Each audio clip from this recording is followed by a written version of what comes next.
പരിഹാസം, അധിക്ഷേപം, ദ്വയാർത്ഥ പ്രയോഗങ്ങൾ, ഇങ്ങനെയൊക്കെ ആണ് ഇപ്പോഴത്തെ വലതുപക്ഷത്തിൻ്റെ ആക്രമണം മുന്നോട്ട് പോയിക്കൊണ്ടിരിക്കുന്നത്. ഇതിന് നേതൃത്വം കൊടുക്കുന്നവർ മറുപടി അർഹിക്കുന്നുണ്ടോ എന്നതൊരു പ്രശ്നമാണ്. ജമായത്തിൻ്റെ ചാനൽ നമ്മുടെ ഇടയിൽ പ്രവർത്തിച്ചു കൊണ്ടിരിക്കുന്ന ഒരു മാധ്യമം എന്ന നിലയിൽ ഏറ്റുവാങ്ങി പ്രചരിപ്പിക്കുന്നതിലേക്കും എത്തിയിരിക്കുകയാണ്. ഇത്തരം ഘട്ടത്തിലാണ് ചില കാര്യങ്ങൾ ഒന്ന് പരാമർശിച്ചു പോകാം എന്ന് ഞാൻ കരുതുന്നത്. ഈ ആക്രമണങ്ങൾക്ക്, ഈ അധിക്ഷേപങ്ങൾക്ക്, ഈ നിരന്തര പരിഹാസത്തിന് നേതൃത്വം കൊടുക്കുന്നയാൾ ഒരു മാധ്യമപ്രവർത്തകനാണത്രേ. അദ്ദേഹം ആ മാധ്യമത്തിൻ്റെ ഒരു പ്രത്യേക അസൈൻമെൻ്റായി ഏറ്റെടുത്തിട്ടുള്ളതാണോ ഈ കാര്യം എന്നറിയില്ല. സത്യത്തിൽ ഇതൊന്നും മറുപടി അർഹിക്കുന്നതുമല്ല. കാരണം ഇനി പിണറായി അധികാരത്തിൽ നിന്നും ഇറങ്ങുന്ന ദിവസമേ കേരളത്തിൽ കാലുകുത്തു എന്ന് പരസ്യമായി പ്രഖ്യാപിച്ചിട്ടുള്ള ആളാണത്രേ ഇദ്ദേഹം. പറഞ്ഞ വാക്കിന് വല്ല വിലയും കൽപ്പിക്കുന്നയാളാണെങ്കിൽ അദ്ദേഹം ഇപ്പോഴും കേരളത്തിൽ വന്നിട്ടുണ്ടാവില്ല. പിണറായി ഇറങ്ങുന്ന ദിവസവും കാത്ത് ഇരിക്കുകയായിരിക്കും. ഇടതുപക്ഷത്തെ പിന്തുണച്ചാൽ തെറി വിളിച്ച് കണ്ണുപൊട്ടിക്കും, അശ്ലീലം പറയും, ആക്ഷേപിക്കും, നിരന്തരം ആക്രമിക്കും എന്നതാണ് നില. ഇത് നിശബ്ദമായാണ് ചിലർ ഈ കാര്യങ്ങൾക്കൊക്കെ സാക്ഷികളാവുന്നത്. ഏതെങ്കിലും ഇടതുവിരുദ്ധർക്കെതിരെ ന്യായമായൊരു വിമർശനമെങ്കിലും ആരെങ്കിലും ഉയർത്തിയാൽ അപ്പോൾ സൈബർ ആക്രമണമെന്നും ഉറവിളി കൂട്ടുന്നവരെയൊന്നും ഇവിടെ നാം കാണുന്നില്ല. ആ പരിഹാസത്തിൻ്റെ കൊടി വാങ്ങി കയ്യിൽ ഉയർത്തിപ്പിടിക്കുന്നത് കോൺഗ്രസിൻ്റെ മുതിർന്ന നേതാവായി ഇപ്പോൾ മാറിയിട്ടുള്ള ശ്രീ VT ബൽറാമാണ്. അത് അതിശയകരമായിരിക്കുന്നു. ജീവിതത്തിൽ ഒരിക്കലും നാവ് പിഴയ്ക്കാത്ത കമ്പ്യൂട്ടർ മനുഷ്യരാണോ ഇവരെല്ലാം എന്ന് എനിക്കറിഞ്ഞുകൂടാ. ഞാൻ ഏതായാലും അങ്ങനെ ഒരാളല്ല. എനിക്ക് നാവ് പിഴ സംഭവിക്കാം. ചിലപ്പോൾ വ്യക്തികളുടെ പേരുകൾ, ചിലപ്പോൾ സ്ഥലപ്പേരുകൾ, ചിലപ്പോൾ വർഷം, ചിലപ്പോൾ ഒരു വാക്ക് പകരം തെറ്റായ ഒരു വാക്ക് കടന്നു വരിക. ഇതൊക്കെ നിരവധിയായ പ്രസംഗങ്ങൾക്കിടയിൽ ചിലപ്പോൾ സംഭവിക്കാവുന്നതേ ഉള്ളൂ. നിങ്ങളുടെ നേതാവല്ല, ഇപ്പോൾ രാജ്യത്തിൻ്റെ തന്നെ പ്രധാനമന്ത്രിയായി പ്രവർത്തിക്കുന്ന ബഹുമാന്യനായ ശ്രീ നരേന്ദ്രമോദി ഒരിക്കൽ ചെറുതായി ഒന്ന് ആവു പിഴച്ചു. നമുക്കൊന്ന് കാണാം. गांधी की इच्छा पूरी करेंगे। मोहनलाल करमचंद गांधी हैं तो बिहार ने मोहनलाल करमचंद गांधी जी को महात्मा बना दिया, बापू बना दिया था. രാഷ്ട്രപിതാവ് മഹാത്മാഗാന്ധിയെ അദ്ദേഹം മോഹൻലാൽ എന്ന് അഭിസംബോധന ചെയ്യുന്നത് ഒരിക്കലും ബോധപൂർവമല്ല. നിയമസഭാ ഉപതെരഞ്ഞെടുപ്പ് കഴിഞ്ഞ് കുറച്ചു ദിവസങ്ങളായി. തിരഞ്ഞെടുപ്പ് ഫലത്തെക്കുറിച്ചുള്ള പ്രതികരണം ഫലം പുറത്തു വന്ന ആ നിമിഷത്തിൽ തന്നെ മാധ്യമപ്രവർത്തകരുമായി അന്ന് പങ്കുവച്ചതാണ്. ഇന്നിപ്പോൾ തിരഞ്ഞെടുപ്പിൻ്റെ ചില ബാക്കി പത്രങ്ങളെക്കുറിച്ച് സൂചിപ്പിക്കാനാണ് ആഗ്രഹിക്കുന്നത്.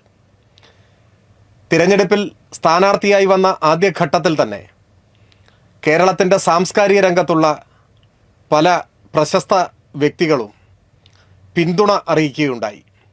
എന്നാൽ തൊട്ടടുത്ത നിമിഷം മുതൽ അങ്ങനെ പിന്തുണച്ചവരെയെല്ലാം ഹീനമായി വേട്ടയാടുന്ന കാഴ്ചയാണ് നമ്മൾ കണ്ടത്. പിന്തുണയ്ക്കുന്നവരെ അശ്ലീലം പറയുക, അധിക്ഷേപിക്കുക, ഭീഷണിപ്പെടുത്തുക, തെറിയഭിഷേകം നടത്തുക, ഇതൊക്കെയാണ് നവമാധ്യമങ്ങളിൽ അരങ്ങു തകർത്തത്. കേരളം ഏറെ ആദരവോടെ കാണുന്ന പ്രമുഖ നാടക കലാകാരിയാണ് നിലമ്പൂർ ഐഷ. നിലമ്പൂർ ഐഷയ്ക്ക് വയസ്സ് 90 പ്രിയപ്പെട്ട ഐഷാത്തയെ ഇടതുപക്ഷത്തെ പിന്തുണച്ചതിൻ്റെ പേരിൽ എത്രമാത്രം ഹീനമായാണ് വേട്ടയാടിയത്. അശ്ലീല അധിക്ഷേപങ്ങൾ നടത്തുന്നു, തെറി വിളിക്കുന്നു, ഭീഷണി ഉയർത്തുന്നു. 90 വയസ്സിലും ഇടതുപക്ഷത്തെ പിന്തുണച്ചാൽ നാടാകെ ആദരിക്കുന്ന ഒരു വനിതയ്ക്ക് ഇങ്ങനെയൊക്കെയാണ് അനുഭവങ്ങൾ എന്ന് നാം കാണണം. ശ്രീമതി KR മീര ആമുഖങ്ങൾ ആവശ്യമില്ലാത്ത എഴുത്തുകാരിയാണ്. എത്ര ഹീനമായാണ് അവർ അവഹേളിക്കപ്പെടുന്നത്, ആക്രമിക്കപ്പെടുന്നത്. അവർക്ക് തന്നെ ഇപ്പോൾ നിലപാട് വീണ്ടും ആവർത്തിക്കേണ്ടതായി വന്നു. ഹരിത സാവിത്രി കേരളത്തിലേറെ വായിക്കപ്പെടുന്ന ഒരു നോവലിസ്റ്റാണിപ്പോൾ. ഇതേ അനുഭവം അവർക്കുമുണ്ടായി. സ്ത്രീകളാണ് എന്നതുകൊണ്ട് ആക്രമണത്തിൻ്റെ ശക്തിയും വർദ്ധിച്ചു വരുന്നുണ്ട് എന്ന് നാം കാണണം. മറ്റ് എല്ലാ പുരോഗമന നിലപാട് സ്വീകരിച്ച എഴുത്തുകാരും സാംസ്കാരിക ആയവർക്കെല്ലാം ഈ അനുഭവം തന്നെയാണ് നേരിടേണ്ടി വന്നത്.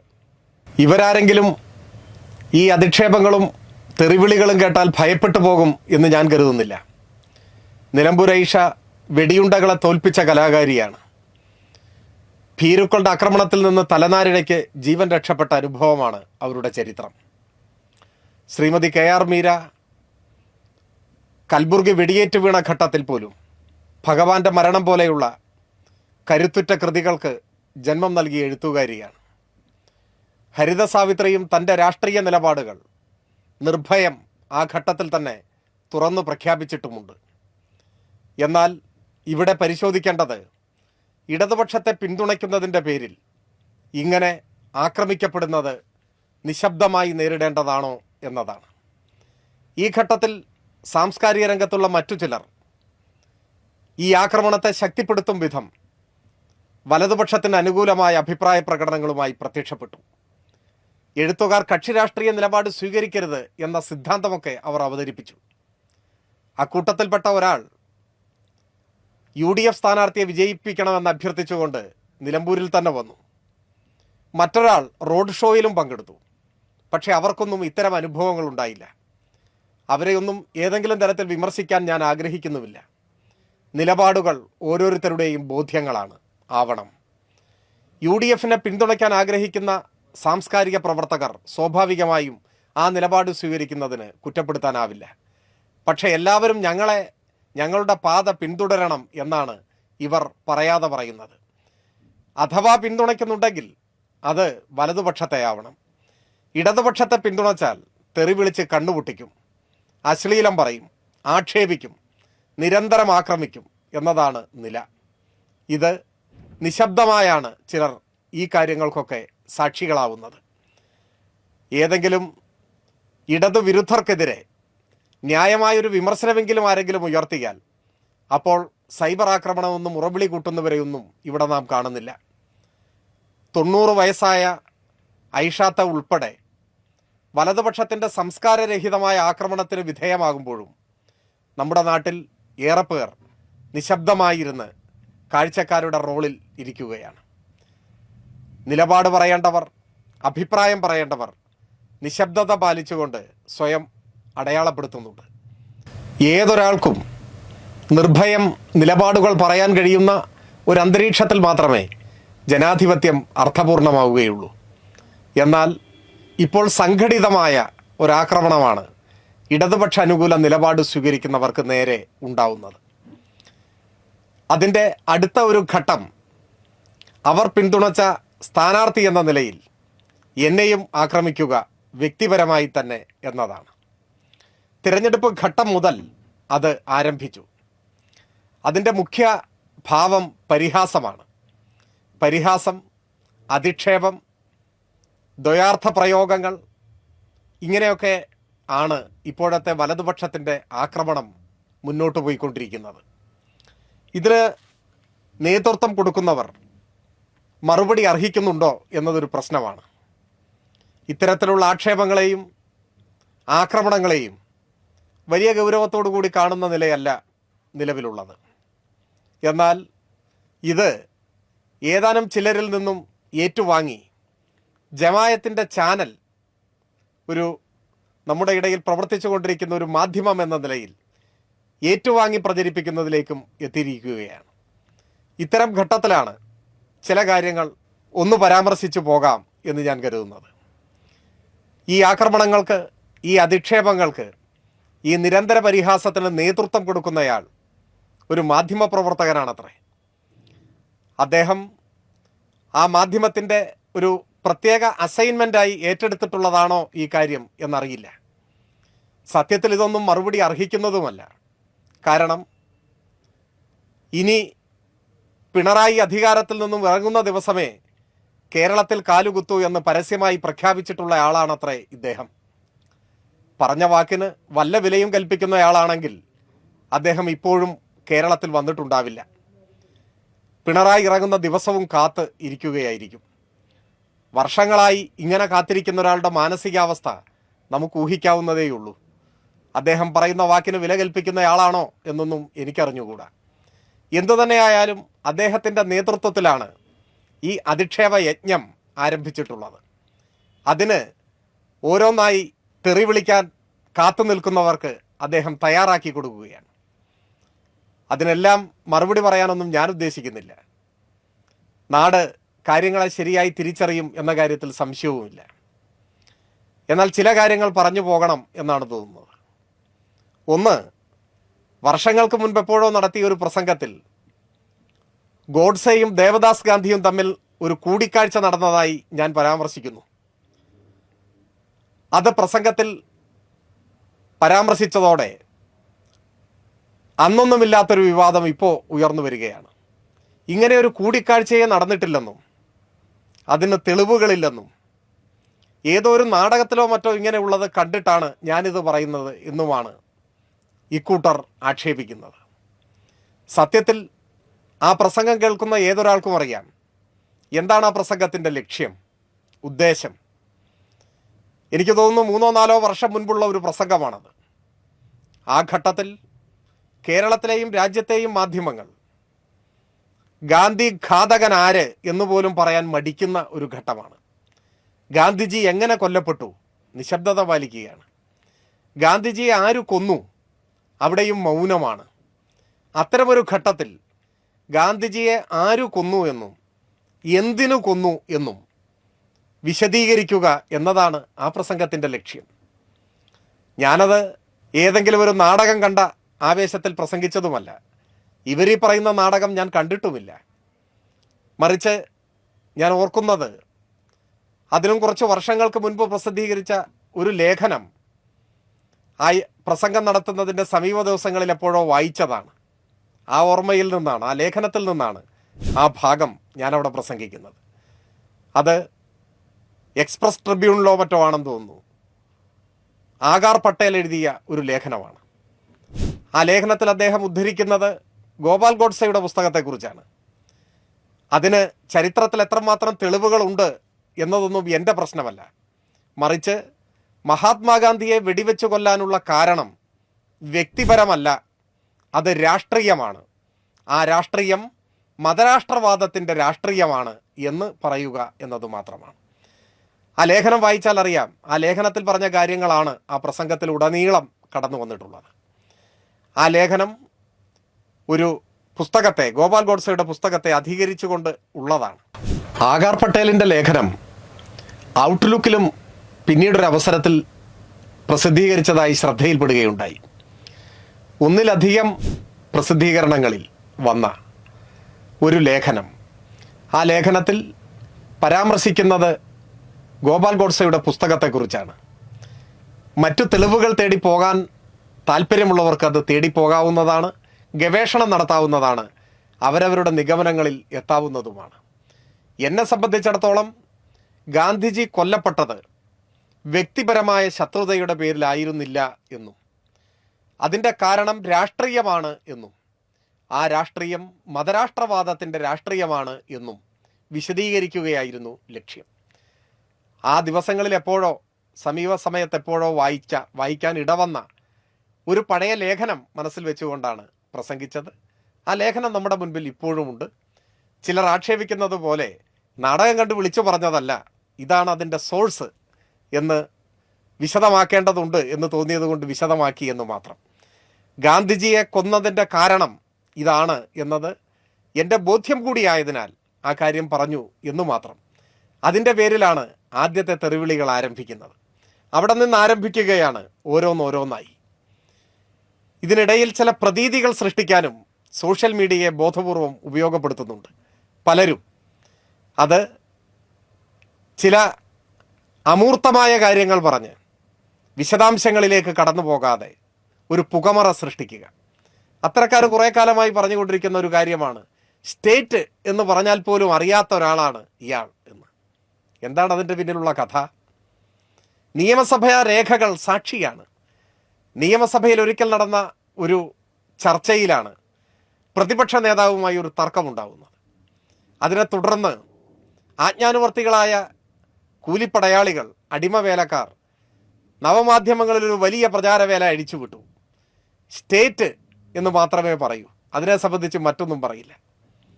ഇത്തരം പുകമറകൾക്ക് പലപ്പോഴും മറുപടി പറയാൻ നിൽക്കാത്തത് ഇത്തരക്കാർ ഒരു സൗകര്യമായി എടുക്കുകയാണ്. യഥാർത്ഥത്തിൽ എന്തായിരുന്നു ആ തർക്കം? ആ തർക്കം ആർട്ടിക്കിൾ 293 ഇന്ത്യൻ ഭരണഘടന, അതാണ് അന്ന് നിയമസഭയിൽ തർക്ക വിഷയമായി മാറിയത്. എന്താണ് ആർട്ടിക്കിൾ 293? അത് ബോറോയിങ് ബൈ സ്റ്റേറ്റ്, അതാണ് സംസ്ഥാനങ്ങളുടെ കടമെടുപ്പിനെ സംബന്ധിച്ചാണ് പറയുന്നത്. 292 കേന്ദ്രത്തിൻ്റെ കടമെടുപ്പിനെ കുറിച്ചാണ്. 293 അന്ന് തർക്ക വിഷയമാവാൻ കാരണം കിഫ്ബി കടമെടുക്കുന്നത് ഇതിൻ്റെ പരിധിയിൽ വരുമോ എന്നതാണ് പ്രശ്നം. പരിഹസിക്കുന്നവർ പലപ്പോഴും ഈ കാര്യം എന്ത് എന്ന് അന്വേഷിക്കുന്നില്ല. ആർട്ടിക്കിൾ 293 പരിധിയിൽ കിഫ്ബിയുടെ കടമെടുപ്പ് വരില്ല എന്നും 293 ബോറോയിങ് ബൈ സ്റ്റേറ്റ് ആണ്, സംസ്ഥാനങ്ങളുടെ കടമെടുപ്പാണ്, അതിൻ്റെ പരിധിയിൽ കിഫ്ബി വരില്ല എന്നാണ് എൻ്റെ വാദം. എന്തുകൊണ്ട്? സ്റ്റേറ്റിൻ്റെ നിർവചനത്തിൽ കിഫ്ബി പെടുമോ എന്നാണ് ചോദ്യം. പെടില്ല എന്നാണ് അന്നത്തെ അഭിപ്രായം, ഇന്നത്തെ അഭിപ്രായം, എന്നത്തെയും അഭിപ്രായം. എന്തുകൊണ്ട് പെടില്ല? പ്രതിപക്ഷം ഉൾപ്പെടെ എല്ലാവരും കൈകോർത്ത് പാസാക്കിയ നിയമമാണ് കിഫ്ബി നിയമം. കിഫ്ബി നിയമത്തിൻ്റെ സെക്ഷൻ 4 സബ് ക്ലോസ് 2 പ്രകാരം കിഫ്ബിയെ നിർവചിക്കുന്നുണ്ട്. കിഫ്ബി എന്ന ബോർഡിനെ നിർവചിക്കുന്നത് the board shall be A body corporate എന്നാണ്. കിഫ്ബി എന്ന് പറഞ്ഞാൽ ഒരു സ്റ്റേറ്റ് ആണ് എന്നല്ല, ഒരു ബോഡി കോർപ്പറേറ്റ് ആണ് എന്നാണ്. അതാണ് നിയമസഭയിൽ ചൂണ്ടിക്കാണിച്ചത്. സ്റ്റേറ്റിൻ്റെ പരിധിയിൽ കിഫ്ബി പെടില്ല, കിഫ്ബി ബോഡി കോർപ്പറേറ്റ് ആണ് എന്നാണ്.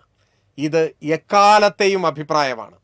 അത് കിഫ്ബി നിയമത്തെയും ഇന്ത്യൻ ഭരണഘടനയെയും മുന്നിൽ വെച്ചുകൊണ്ടാണ് പറഞ്ഞിട്ടുള്ളത്. ഇതിൽ പരിഹസിക്കുന്നവർക്ക് എന്താണ് പരിഹസിക്കുന്നതെന്നറിയില്ല. പരിഹസിക്കണം എന്ന് നിർബന്ധമാണെങ്കിൽ തീർച്ചയായും അതാരെയാണ് പരിഹസിക്കേണ്ടത് എന്ന് ഈ വിഷയം പരിശോധിച്ചാൽ എല്ലാവർക്കും മനസ്സിലാവുകയും ചെയ്യും. ഇതിപ്പോൾ പറയേണ്ടതുണ്ടോ എന്ന് ചോദിച്ചാൽ ഒരു രസകരമായ വിവാദം എന്ന് തോന്നിയതുകൊണ്ട് എങ്ങനെയൊക്കെയാണ് കള്ളന്മാർ പ്രതീതി സൃഷ്ടിക്കുന്നത് എന്ന് മുന്നിൽ തെളിഞ്ഞു വരുമ്പോൾ ഒന്ന് ഓർമ്മപ്പെടുത്തിയെന്ന് മാത്രമേ ഉള്ളൂ. സുഹൃത്തുക്കളെ, അന്ന് നിയമസഭയിൽ പറഞ്ഞ കിഫ്ബിയെയും സ്റ്റേറ്റിനെയും കടമെടുപ്പിനെയും കുറിച്ചുള്ള അഭിപ്രായങ്ങൾ, നിലപാടുകൾ എല്ലാ കാലത്തുമുള്ള നിലപാടാണ്. ആ നിലപാടിൽ നിന്ന് ഞങ്ങളാരും പുറകോട്ട് പോയിട്ടില്ല. അതിൻ്റെ പേരിൽ വിവാദമുണ്ടാക്കുന്നവരെ നയിക്കുന്നത് എന്ത് താല്പര്യമാണ് എന്ന് എല്ലാവർക്കും എളുപ്പത്തിൽ മനസ്സിലാക്കാൻ കഴിയുന്നതുമാണ്. ഇങ്ങനെ പരിഹാസം നീണ്ടുപോവുകയാണ്. ഈ പരിഹാസത്തിൽ ഏറ്റവും രസകരമായൊരു വസ്തുത, ഏതാണ്ടൊരു 10 കൊല്ലം മുൻപ് ഒരു ഇൻ്റർവ്യൂവിലോ മറ്റോ പറയുന്നു, അതും തെരഞ്ഞെടുപ്പിൻ്റെ തിരക്കുകൾക്കിടയിൽ, അന്നും സ്ഥാനാർത്ഥിയായി നിൽക്കുന്ന ഒരു ഘട്ടത്തിലാണ്. പറഞ്ഞ കൂട്ടത്തിൽ ഒരു നാവുപിഴ സംഭവിച്ചു. എലിയട്ട് എന്ന് പറയുന്നതിന് പകരം വേഡ്സ്വർത്ത് എന്ന് പറഞ്ഞു. ഒരു പേര് മാറിപ്പോയി. അതാണ് പരിഹാസത്തിൻ്റെ ഏറ്റവും പ്രധാനപ്പെട്ട ഒരിനം. ഇയാൾക്ക് എലിയട്ടിനെ അറിയില്ല, വേഡ്സ്വർത്തിനെയും അറിയില്ല, ആവശ്യമില്ലാതെ ഇയാൾ ഉദ്ധരണികൾ ഉപയോഗിക്കുന്നു എന്നിങ്ങനെ. നാവുപിഴ എന്നത് മനുഷ്യ സഹജമായ ഒരു കാര്യമല്ലേ? നാവുപിഴയ്ക്ക് പരിഹസിക്കുന്ന മനുഷ്യർ ഈ ലോകത്ത് എവിടെയെങ്കിലും ഉണ്ടാവുമോ? എന്നെ അതിശയിപ്പിച്ചത് മറ്റൊന്നാണ്.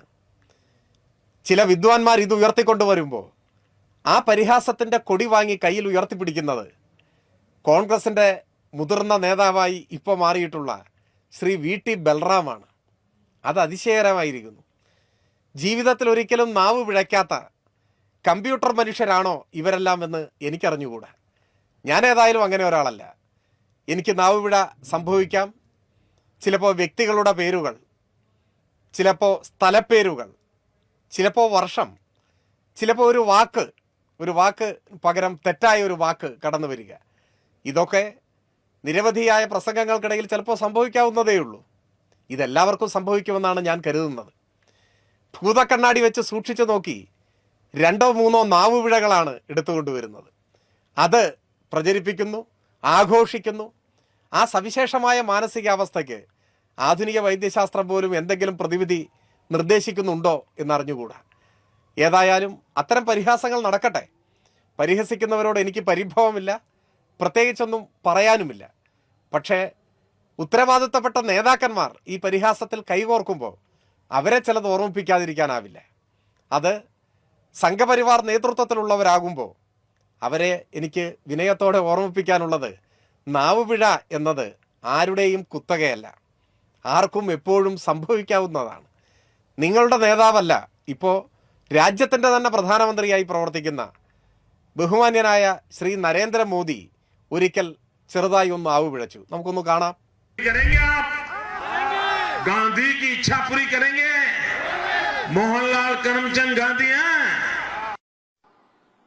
तो बिहार ने मोहनलाल करमचंद गांधी जी को महात्मा बना दिया, बापू बना दिया था. രാഷ്ട്രപിതാവ് മഹാത്മാഗാന്ധിയെ അദ്ദേഹം മോഹൻലാൽ എന്ന് അഭിസംബോധന ചെയ്യുന്നത് ഒരിക്കലും ബോധപൂർവമല്ല. അതിൽ ഗൂഢാലോചനയുമില്ല, ഒരു ദുഷ്ടബുദ്ധിയുമില്ല. അത് ഒരു നാവുപിഴയാണ്. ഇതിനാണ് നാവുപിഴ എന്ന് പറയുന്നത്. പ്രധാനമന്ത്രിക്കും പറ്റാം എന്ന് മാത്രമേ ഇക്കാര്യത്തിൽ എനിക്ക് സൂചിപ്പിക്കാനുള്ളൂ. ഇനി ബൽറാമിനെ പോലെയുള്ളവർക്ക് നമുക്ക് മറ്റൊരു നാവുപിഴ കാണാം. കേരള പ്രദേശ് കോൺഗ്രസ് കമ്മിറ്റിയുടെ അധ്യക്ഷൻ ബഹുമാനനായ കെ സുരേന്ദ്രൻ അവറുകളെ,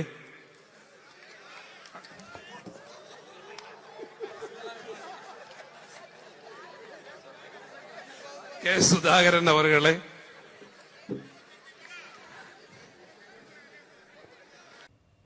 ഇതിൽ ഒരു ലോകസഭാംഗത്തിനാണ് നാവ് പിഴയ്ക്കുന്നത്. പാർലമെന്റ് അംഗമാണ് അദ്ദേഹം. KPCC പ്രസിഡന്റിന്റെ പേര് പറയുമ്പോൾ അത് BJPയുടെ പ്രസിഡന്റിന്റെ പേരായി മാറുന്നു.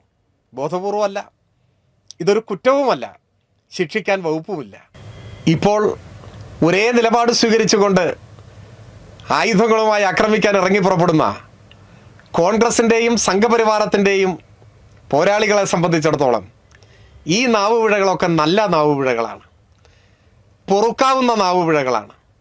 എന്നാൽ എനിക്കേതെങ്കിലും സാഹചര്യത്തിൽ ഒരു നാവുപിഴ ഉണ്ടായാൽ അത് ആക്രമിക്കേണ്ട, ദ്വയാർത്ഥ പ്രയോഗം നടത്തേണ്ട, അധിക്ഷേപിക്കേണ്ട, പരിഹസിക്കേണ്ട നാവുപിഴയാണ്. അത് ഞാനും അങ്ങനെ തന്നെ അംഗീകരിച്ചു തരുന്നു. പക്ഷേ പരിഹാസത്തിൻ്റെ കൊടിയെടുത്ത് തോളത്ത് വയ്ക്കുമ്പോൾ ഇതൊക്കെ എല്ലാവർക്കും പറ്റുന്ന സർവ്വസാധാരണമായൊരു കാര്യമാണെന്നും ഇത്തരം നാവുപിഴകളെയൊക്കെ സമൂഹം ആ നിലയിലാണ് കാണുന്നതെന്നും അതിൻ്റെ പേരിൽ പരിഹസിക്കാനും ആക്രമിക്കാനും ഇറങ്ങിപ്പുറപ്പെടുന്നവരുടെ മാനസികാവസ്ഥ മാത്രമാണ് ജനങ്ങളുടെ മുൻപിൽ അനാവരണം ചെയ്യപ്പെടുന്നതെന്നും ഓർത്താൽ നല്ലത്. ഇനിയും എത്ര നാവുപിഴകൾ, ആളുകളെ ചിരിപ്പിക്കുകയും ചിന്തിപ്പിക്കുകയും ഒക്കെ ചെയ്ത നാവുപിഴകൾ നമ്മുടെ മുന്നിലുണ്ട്, ചുറ്റുപാടുമുണ്ട്, ചരിത്രത്തിലെമ്പാടുമുണ്ട്. പക്ഷേ ആ നാവുപിഴകളെയൊക്കെ പരിഹസിക്കാനും അധിക്ഷേപിക്കാനും ആക്രമിക്കാനും രാഷ്ട്രീയ ലക്ഷ്യത്തോടെ ഉപയോഗിക്കാൻ ആരെങ്കിലും മുതിരുമോ എന്നെനിക്കറിയില്ല. അങ്ങനെ മുതിരുന്നവർക്ക് ഇനിയും അതിന് ആരോഗ്യമുണ്ടാവട്ടെ. ഇനിയും സൂക്ഷ്മമായി നിരീക്ഷിച്ചാൽ ഞാൻ തന്നെ നടത്തിയ പ്രസംഗങ്ങളിൽ വേറെയും നാവുപിഴകൾ ഉണ്ടാവാം. അത്തരം കാര്യങ്ങളെല്ലാം ചികഞ്ഞെടുത്ത് ആക്രമണം നടത്താൻ എൻ്റെ എല്ലാ ആശംസകളും ഞാൻ നേരുന്നു. ഇതിനിടയിലാണ് കേരള സാഹിത്യ അക്കാദമി ഒരു അവാർഡ് പ്രഖ്യാപിച്ചത്. വലിയ ആക്രമണങ്ങളും വിമർശനങ്ങളും തുടർന്നുണ്ടായി. ആ ദിവസം പാർട്ടി സംസ്ഥാന കമ്മിറ്റി യോഗം ചേരുകയായിരുന്നതിനാൽ ഇതൊന്നും ഞാൻ അറിഞ്ഞതേയില്ല. രാത്രി യോഗം പിരിഞ്ഞു കഴിഞ്ഞാണ് വിവരമറിഞ്ഞത്. ഉടനെ അവാർഡുകൾ സംബന്ധിച്ച് വളരെ മുൻപ് തന്നെ സ്വീകരിച്ചിട്ടുള്ള നിലപാട് പരസ്യപ്പെടുത്തി. ഉടനെ അവാർഡ് നിരസിച്ചതിനെക്കുറിച്ചായി പരിഹാസം.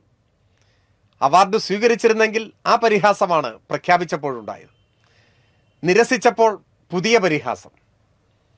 അവാർഡ് സ്വീകരിച്ചാലും നിരസിച്ചാലും ആക്രമിക്കണം, പരിഹസിക്കണമെന്നത് ആദ്യമേ ഉള്ള തീരുമാനമാണ്.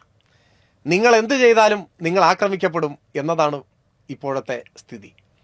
അതിൻ്റെ കാരണം നിങ്ങളുടെ രാഷ്ട്രീയമാണ്, അതുമാത്രമാണ്. ഇനി അവാർഡിന് അർഹമായി തിരഞ്ഞെടുത്ത പുസ്തകത്തെക്കുറിച്ചാണ് കുറച്ചായി വലിയ അസ്വസ്ഥതകൾ പുകഞ്ഞുകൊണ്ടേയിരിക്കുന്നത്. തുടക്കത്തിൽ സൂചിപ്പിച്ചു, ഇത്തരത്തിലുള്ള വങ്കത്തരങ്ങൾക്കെതിരെ പലപ്പോഴും ചെയ്യുന്നത് പോലെ നിശബ്ദത പാലിക്കുക എന്നതായിരുന്നു ഇപ്പോഴും സ്വീകരിക്കാൻ ഉദ്ദേശിച്ചത്. എന്നാൽ ഇത് ഏതാനും ചില മലിനമനസ്കന്മാരിൽ മാത്രമല്ല, അത് രാഷ്ട്രീയ ലക്ഷ്യത്തോടെയാണെങ്കിലും കേരളത്തിൽ വ്യവസ്ഥാപിതമായി പ്രവർത്തിക്കുന്ന ഒരു ടെലിവിഷൻ ചാനലും എടുത്ത് തലയിൽ വെക്കുന്നു. ചാനൽ വേറെയൊന്നുമല്ല, ജമായത്തിൻ്റെ ചാനലാണ്. ജമായത്ത് സ്വീകരിച്ചിട്ടുള്ള രാഷ്ട്രീയ നിലപാടിൻ്റെ പശ്ചാത്തലത്തിൽ പ്രത്യേകിച്ച് ഒരു അസോസിയേറ്റ് ഘടകകക്ഷിയെങ്കിലും ആവാനുള്ള തത്രപ്പാടിനിടയിൽ ഇതൊക്കെ സ്വാഭാവികമായി കടന്നു വരും എന്ന് എല്ലാവർക്കും ഊഹിക്കാവുന്നതേയുള്ളൂ. എങ്കിലും അത്തരമൊരു ഘട്ടത്തിൽ അതിനെക്കുറിച്ചും രണ്ട് വാക്ക് പറയാതെ നിർവാഹമില്ല. DC ബുക്സ് പ്രസിദ്ധീകരിച്ച പൂക്കളുടെ പുസ്തകത്തെക്കുറിച്ചാണ് വിമർശനം. അതൊരു തല്ലിപ്പൊളി പുസ്തകമാണ്, അത് കൊള്ളാത്ത പുസ്തകമാണ്, അത് കോപ്പിയടിച്ച പുസ്തകമാണ് എന്നിങ്ങനെ പോകുന്നു വിമർശനങ്ങൾ. ആ വിമർശനങ്ങൾക്ക്, അത്തരം പൊതുവിമർശനങ്ങൾക്ക് ഞാൻ മറുപടി പറയുന്നില്ല. അത് വായനക്കാർ തീരുമാനിച്ചു കൊള്ളട്ടെ. ആ പുസ്തകത്തിൽ തന്നെ, ആമുഖത്തിൽ തന്നെ ഞാൻ സൂചിപ്പിച്ചിട്ടുണ്ട്, നിങ്ങൾക്കിത് സ്വീകരിക്കുകയോ തള്ളിക്കളയുകയോ ചെയ്യാം. അത് വായനക്കാരൻ്റെ സ്വാതന്ത്ര്യമാണ്. ഏത് പുസ്തകത്തിൻ്റെയും വിധികർത്താക്കൾ വായനാ സമൂഹമാണ്. മാത്രവുമല്ല, ആ പുസ്തകത്തിൻ്റെ ആമുഖം ആരംഭിക്കുന്നത് തന്നെ ഇതൊരു സസ്യശാസ്ത്ര ഗ്രന്ഥമല്ല എന്ന് പറഞ്ഞുകൊണ്ടാണ്. ഗഹനമായ മാനങ്ങളുള്ള പഠനവുമല്ല എന്ന് പറയുന്നുണ്ട്. പിന്നെ എന്താണത്? അത് പൂക്കളെക്കുറിച്ചുള്ള ചില കുറിപ്പുകൾ മാത്രമാണ്. അത് വായിച്ച് താല്പര്യമുള്ളവരത് സ്വീകരിക്കും, അല്ലാത്തവരത് തള്ളിക്കളയും, അത്രമാത്രമേ ഉള്ളൂ. അപ്പോഴാണ് ആരോപണം ഇത് കോപ്പിയടിയാണ്. എന്ത് കോപ്പിയടി? ആ പുസ്തകത്തിലെ 11 അധ്യായങ്ങളും ഒരർത്ഥത്തിൽ ഓർമ്മക്കുറിപ്പുകൾ കൂടിയാണ്. 10 പൂക്കളെയും ഒരു വൃക്ഷത്തെയും കുറിച്ചാണ് പുസ്തകം. അത് തിരഞ്ഞെടുത്തത് വ്യക്തിപരമായ കാരണങ്ങളാലാണ്. എനിക്ക് ആകർഷകത്വം തോന്നിയ പൂക്കളെക്കുറിച്ച്, എന്നിൽ സവിശേഷ ശ്രദ്ധയുണർത്തിയ പൂക്കളെക്കുറിച്ച് ആത്മനിഷ്ഠമാണ്, എൻ്റെ അനുഭവങ്ങളാണ്. അങ്ങനെയുള്ള പൂക്കളെക്കുറിച്ച് പറഞ്ഞ് പിന്നീട് ചരിത്രത്തിലും രാഷ്ട്രീയത്തിലും സംസ്കാരത്തിലുമൊക്കെ ആ പൂക്കൾക്കുള്ള ഇടം, എനിക്ക് ലഭിച്ച വിവരങ്ങൾ പങ്കുവയ്ക്കുകയാണ് ചെയ്യുന്നത്. അതാണ് ആ കുറിപ്പുകൾ, അത്രയുമേ ഉള്ളൂ. അത് എങ്ങനെയാണ് കോപ്പിയടിക്കുക? ഇനി 1947 ഓഗസ്റ്റ് 15 ഇന്ത്യ സ്വതന്ത്രയായി എന്ന് നമ്മൾ പറഞ്ഞാൽ ഉടനെ ഇത് വിക്കിപീഡിയയിൽ നിന്നെടുത്തതാണ് എന്ന് വേണമെങ്കിൽ പറയാം. 100 കണക്കിന് പുസ്തകങ്ങളിലും ഈ വാചകം ഉണ്ടാവും. ഇനി അത്തരമൊരു വസ്തുതയെ നിങ്ങളുടെ ശ്രദ്ധയിലേക്ക് കൊണ്ടുവരുന്നത് നവമാധ്യമമായാലെന്ത്, മറ്റൊരു പുസ്തകമായാലെന്ത്, നിങ്ങൾക്ക് ആവശ്യമെങ്കിൽ ആ വിവരം നിങ്ങൾ സ്വീകരിച്ചാൽ മറ്റാർക്ക് എന്ത് ഛേദം? അതിൽ പരാമർശിക്കുന്ന അനുഭവതലം കഴിഞ്ഞാൽ ബാക്കി വരുന്ന പൂക്കളെക്കുറിച്ചുള്ള വിവരങ്ങൾ, ആ വിവരങ്ങളൊന്നും ഞാൻ സ്വപ്നം കണ്ടതല്ല, പാരമ്പര്യമായി എനിക്ക് കിട്ടിയതുമല്ല, ഞാനത് ശേഖരിച്ചതാണ്. അതിന് ധാരാളം പുസ്തകങ്ങളെയും നവമാധ്യമങ്ങളെയും ഉപയോഗിച്ചിട്ടുമുണ്ട്. രഹസ്യമല്ല, അത് ആമുഖത്തിൽ എഴുതി വച്ചിട്ടുമുണ്ട്. അക്ഷരമറിയുന്നവരൊക്കെ അത് വായിച്ചിട്ടുമുണ്ട്. പക്ഷേ നിർഭാഗ്യവശാൽ ജമായത്ത് ചാനലിലെ പ്രകോപിതനായ മാധ്യമപ്രവർത്തകൻ, അദ്ദേഹം പുസ്തകത്തിന് തീർപ്പ് കൽപ്പിക്കുന്നത് അത് വായിക്കാതെയാണ് എന്ന് അദ്ദേഹം തന്നെ പറയുന്നു. അതെൻ്റെ ആരോപണമല്ല. അദ്ദേഹം പറയുന്നു ഞാൻ ആ പുസ്തകം വായിച്ചിട്ടില്ല എന്ന്. പുസ്തകം വായിക്കാതെയും പുസ്തകത്തെക്കുറിച്ച് അഭിപ്രായം പറയാം എന്ന് അദ്ദേഹം തെളിയിക്കുകയാണ്. എനിക്കതിൽ കൂടുതലൊന്നും പറയാനില്ല. ആ പുസ്തകത്തിൽ എനിക്ക് ലഭിച്ച വിവരങ്ങൾ മറ്റു പുസ്തകങ്ങളിൽ നിന്നാണ്, നവമാധ്യമങ്ങളിൽ നിന്നാണ് എന്ന് ആ പുസ്തകത്തിൽ ഞാൻ പറഞ്ഞിട്ടുണ്ട്. ലഭിച്ച പുസ്തകങ്ങളെ സംബന്ധിച്ചുള്ള വിശദാംശങ്ങൾ അതിൽ കൊടുത്തിട്ടുമുണ്ട് എന്നാണ് എൻ്റെ ഓർമ്മ. ഇനി എല്ലാവരും ഇപ്പോൾ ആഘോഷിച്ചുകൊണ്ടിരിക്കുന്ന അതിലെ ഒരു പ്രശ്നം, അശോക പുഷ്പത്തെക്കുറിച്ച് വിശദീകരിക്കുന്ന അധ്യായത്തിൽ ഒരു ഭാഗത്ത് ഒരു ശ്ലോകം ചേർത്തിരിക്കുന്നു. ആ ശ്ലോകം യഥാർത്ഥത്തിലുള്ള ശ്ലോകമല്ല എന്നാണ് ചൂണ്ടിക്കാണിക്കുന്നത്. മാളവികാഗ്നിമിത്രത്തിൽ, കാളിദാസൻ രചിച്ച മാളവികാഗ്നിമിത്രത്തിൽ അശോകപുഷ്പത്തെക്കുറിച്ച് പരാമർശിക്കുന്നതായി സൂചിപ്പിച്ച് അവിടെ കൊടുത്ത ശ്ലോകം ഏതോ ഒരു ആയുർവേദ കുറിപ്പടിയാണ് എന്നാണ് വിമർശനം. ആ പുസ്തകം വായിച്ചിട്ടുള്ളവർക്കെല്ലാം എന്താണ് സംഭവിച്ചിട്ടുണ്ടാവുക എന്ന് വ്യക്തമാണ്. എന്നാൽ പരിഹസിക്കാനും ഇതൊരായുധമായി എടുത്ത് ആക്രമിക്കാനും ഉദ്ദേശിക്കുന്നവരെ സംബന്ധിച്ച് അത് മനുഷ്യർ വായിക്കുന്നത് പോലെ ആവില്ല പുസ്തകം വായിച്ചിട്ടുണ്ടാവുക എന്നത് ഉറപ്പാണ്. ഇത് കോപ്പിയടിച്ചതാണെന്നാണ് ജമാഅത്തെ ഇസ്ലാമി ദൃഢമായി വിശ്വസിക്കുന്നത്. മാളവികാഗ്നിമിത്രത്തിൽ അശോക പുഷ്പത്തെക്കുറിച്ച്, അശോക വൃക്ഷത്തെക്കുറിച്ച് പരാമർശിച്ചിട്ടുണ്ട് എന്ന് മനസ്സിലാക്കാനും അത് എഴുതാനും എനിക്ക് എവിടെ നിന്നും കോപ്പി അടിക്കേണ്ട കാര്യമില്ല എന്ന് ദയവായി ജമാഅത്ത് ചാനലെങ്കിലും മനസ്സിലാക്കണം.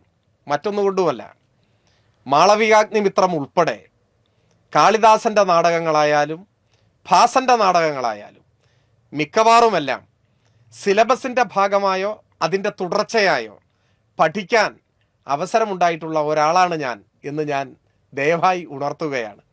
അതിന് വിക്കിപീഡിയ നോക്കേണ്ട ആവശ്യം ഇല്ല.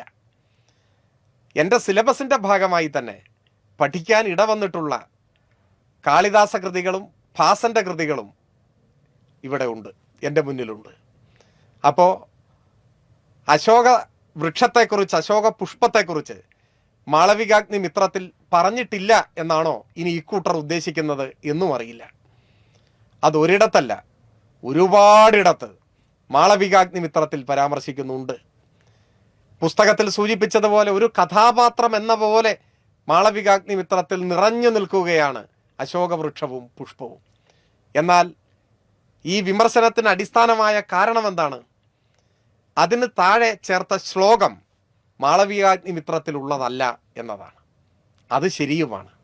അതെങ്ങനെ സംഭവിച്ചു? അതാണ് ഞാൻ പറഞ്ഞത്. പുസ്തകം ഒരു തവണയെങ്കിലും വായിച്ചിട്ടുള്ളവർക്ക് മനസ്സിലാവും. അതു കഴിഞ്ഞ് അടുത്ത വരുന്ന പാരഗ്രാഫുകളിൽ അശോക വൃക്ഷത്തിൻ്റെയും പുഷ്പത്തിൻ്റെയും എല്ലാം ആയുർവേദ ഗുണങ്ങൾ, ഔഷധ മൂല്യത്തെക്കുറിച്ചാണ് പരാമർശിക്കുന്നത്. ഔഷധ മൂല്യത്തെക്കുറിച്ച് പരാമർശിക്കുമ്പോൾ ചരകസംഹിതയിൽ ഉൾപ്പെടെ പരാമർശിക്കുന്ന കാര്യങ്ങളും അതിൻ്റെ ഔഷധ ഗുണവും വിശദമായി പ്രതിപാദിക്കുന്നുണ്ട്. അവിടെ ചേർക്കേണ്ട ഒരു ശ്ലോകമാണ് അത് മാറി മറ്റൊരു പാരഗ്രാഫിൻ്റെ താഴെ വന്നുപോയത്. ഇതെങ്ങനെയാണ് സംഭവിക്കുന്നത്? അത് പുസ്തകം അച്ചടിക്ക് തയ്യാറാക്കുന്ന സമയത്ത് ടൈപ്പ് സെറ്റ് ചെയ്യുമ്പോഴോ മറ്റോ പറ്റിയ ഒരു കയ്യബദ്ധമായിരിക്കണം. അത് പ്രൂഫ് വായിച്ച് കൃത്യമായി തിരുത്താൻ സാധിക്കാതെ പോയി എന്നതാണ്. ഞാൻ സൂചിപ്പിക്കുന്നത് ഇതേയുള്ളൂ. ഒരു പുസ്തകത്തിൽ ഒരു ഭാഗത്ത് പരാമർശിക്കുന്ന കാര്യങ്ങളോട് ചേർന്ന് വരുന്ന ഒരു ശ്ലോകം, അത് ചില വിമർശകർ ചൂണ്ടിക്കാണിക്കുന്നുണ്ട് അത് ചരകസംഹിതയിലെ ശ്ലോകമാണ്. ആ ശ്ലോകം ചരകസംഹിതയിൽ ഉണ്ടോ എന്നെനിക്കറിയില്ല. അത് ചക്രദത്തത്തിലും ഭാവപ്രകാശ നിഘണ്ടുവിലും ഉള്ളതായി അറിയാം. അവിടെ നിന്നാണ് എടുത്തിട്ടുള്ളത്. അത് മുൻ പാരഗ്രാഫിൽ കൊടുത്തുപോയി എന്നതാണ് പറ്റിയ പ്രശ്നം. 72-ാമത്തെ പേജിൽ വന്ന ശ്ലോകം 73-ാമത്തെ പേജിൽ വരേണ്ടതായിരുന്നു. ഇതാണ് അഖില ലോക പ്രശ്നമായി അവതരിപ്പിക്കപ്പെട്ടത്. ലോകത്തിൻ്റെ ചരിത്രത്തിൽ ഇന്നേ വരെ സംഭവിച്ചിട്ടില്ലാത്ത ഏറ്റവും ഗുരുതരമായ, ഉടനടി തൂക്കിലേറ്റേണ്ട ഒരു കുറ്റകൃത്യമാണ് ഒരു പാരഗ്രാഫ് മാറി ഈ ശ്ലോകം വന്നുവിട്ടത്. അത് മാളവികാഗ്നി മിത്രത്തിലെ ശ്ലോകമല്ല, അത് തെറ്റായി പരാമർശിക്കപ്പെട്ടതാണ്.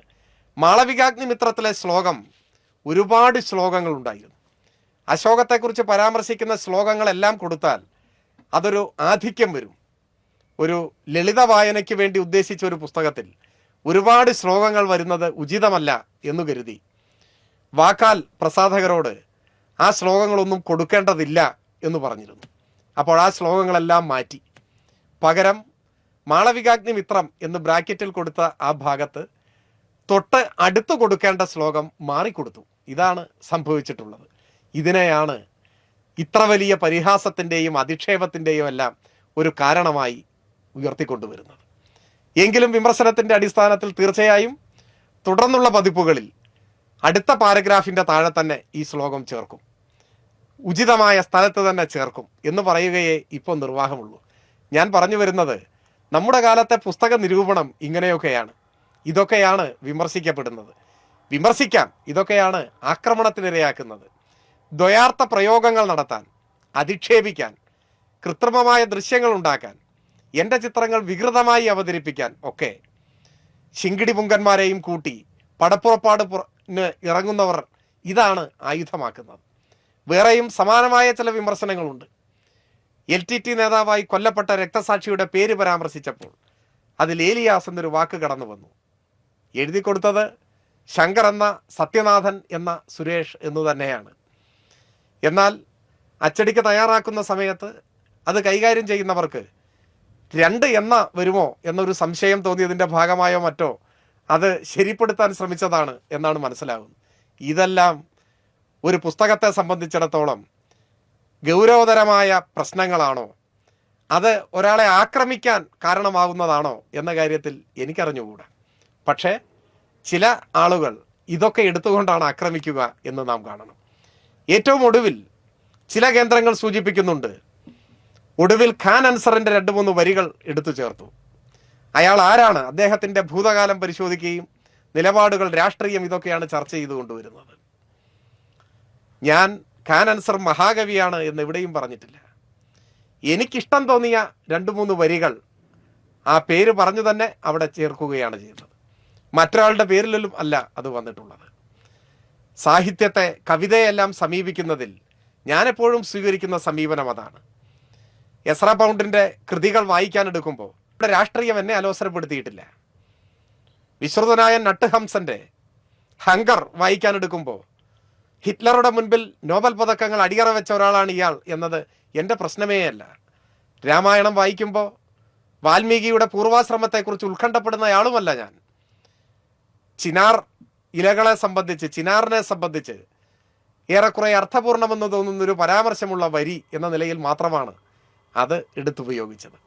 എന്നാൽ അത് ഇപ്പോൾ ഇവിടെ എഴുതിയ കവിത എന്ന നിലയിലുള്ള ഒരു തോന്നൽ അത് വായിക്കുമ്പോൾ വായനക്കാരിൽ ഉണ്ടാകുന്നു എങ്കിൽ അത് പരിഹരിക്കേണ്ടതാണ് എന്ന് മാത്രം. വളർന്നു വരുന്ന ഒരു തലമുറ മണ്ണിനെയും പ്രകൃതിയെയും സസ്യജാലങ്ങളെയും കുറിച്ചെല്ലാം ആകുലപ്പെടുന്നവരും അതിനെല്ലാം പ്രാധാന്യം കൽപ്പിക്കുന്നവരുമായി വന്നാൽ നല്ലത് എന്ന ചിന്തയാണ് ആ പുസ്തകം തയ്യാറാക്കുമ്പോഴുണ്ടായിരുന്നത്. അക്കാര്യത്തിൽ ഞാൻ സംതൃപ്തനുമാണ്. ചുരുക്കി പറഞ്ഞാൽ, ഇടതുപക്ഷ രാഷ്ട്രീയ നിലപാടുകൾ സ്വീകരിക്കുന്നവർക്കെതിരെ, അങ്ങനെ നിലപാട് സ്വീകരിക്കുന്ന ഒരാൾ സ്ഥാനാർത്ഥിയായാൽ സ്ഥാനാർത്ഥിക്കെതിരെ, ആ സ്ഥാനാർത്ഥിയെ ആരെങ്കിലും പിന്തുണച്ചാൽ പിന്തുണയ്ക്കുന്നവർക്കെതിരെ പലതരം മാനസിക സവിശേഷതകളുമായി ഒരു കൂട്ടർ തയ്യാറായി നിൽക്കുകയാണ്. ഇപ്പോൾ ഞങ്ങൾ തീർത്ത് കളയും എന്നാണ് ഭാവം. അതിന് ഏത് തരം താഴ്ന്ന മാർഗങ്ങളും ഇക്കൂട്ടർ അവലംബിക്കും. ദ്വയാർത്ഥ പ്രയോഗങ്ങൾ, തെറി അഭിഷേകം, പരിഹാസം, അശ്ലീലം എല്ലാം വാരി വിതറിക്കൊണ്ടേയിരിക്കും. പക്ഷേ തൽക്കാലം ഞാനതൊന്നും സ്വീകരിക്കുന്നില്ല. ഞാൻ സ്വീകരിക്കാത്തതൊന്നും എൻ്റേതായി മാറുകയുമില്ല. നിങ്ങളൊരു 100 രൂപ എനിക്ക് തന്നാൽ ഞാനത് വാങ്ങുകയാണെങ്കിൽ മാത്രമേ എൻ്റേതായി മാറൂ. അതുപോലെ നിങ്ങൾ എന്നെ ഒരു തെറി വിളിച്ചാൽ ഞാനത് സ്വീകരിക്കുന്നുവെങ്കിൽ മാത്രമേ അതെന്നെ ബാധിക്കൂ. സ്വീകരിക്കാത്തിടത്തോളം അത് നിങ്ങളുടെ സ്വത്തായി തന്നെ ഇരിക്കും. അതവിടെ ഇരിക്കട്ടെ. ഒന്നേ എനിക്ക് ഓർമ്മിപ്പിക്കാനുള്ളൂ, ഇതിലുമേറെ ഓരോ ഇടതുപക്ഷക്കാരനും ചരിത്രത്തിൽ നേരിട്ടിട്ടുണ്ട്. ഇപ്പോൾ പത്രമേൽപ്പിച്ച പ്രത്യേക അസൈൻമെൻ്റ് ആണോ എന്നറിയില്ല എന്ന് ഞാൻ തുടക്കത്തിൽ പറഞ്ഞു. ആ പത്രത്തിൽ പിച്ച വെച്ച കാലത്ത് അന്ന് മുതിർന്നവരായിട്ടുള്ളവരോട് ചോദിച്ചാൽ അറിയാം, ഇതിനേക്കാൾ വലിയ ആക്രമണങ്ങൾ അവർ നടത്തിയിട്ടുണ്ട്. അതിനെയൊക്കെ നേരിട്ടാണ് ഞങ്ങൾ മുൻപോട്ട് വന്നിട്ടുള്ളത്. അതുകൊണ്ട് ഈ പാതയിൽ ഇപ്പോൾ ഊർജ്ജസ്വലരായി നിൽക്കുന്ന എല്ലാവരോടും എല്ലാവർക്കും പ്രത്യേകമായ ആശംസകൾ. ഇങ്ങനെ തന്നെ തുടർന്നുകൊണ്ടേയിരിക്കുക. ഈ ദിശയിൽ തന്നെ നിങ്ങൾ മുൻപോട്ട് പോവുക. നിങ്ങളുടെ ആക്രമണങ്ങളും അധിക്ഷേപങ്ങളും പരിഹാസങ്ങളും കേട്ട് ഞാൻ പേടിച്ചു പോകുമോ എന്ന് നമുക്ക് നോക്കാമല്ലോ. ചിലപ്പോൾ അങ്ങനെ പേടിച്ചു പോയാലോ. അതുകൊണ്ട് കൂടുതൽ കരുത്തോടെ, ഊർജിതമായി ഈ ആക്രമണങ്ങൾ നിങ്ങൾ തുടർന്നുകൊണ്ടേയിരിക്കുക. ഒരു ഇടവേളയും കൊടുക്കാതെ അത്തരം ആക്രമണങ്ങളെ സ്വാഗതം ചെയ്തുകൊണ്ട് തൽക്കാലം നിർത്തുന്നു. നന്ദി.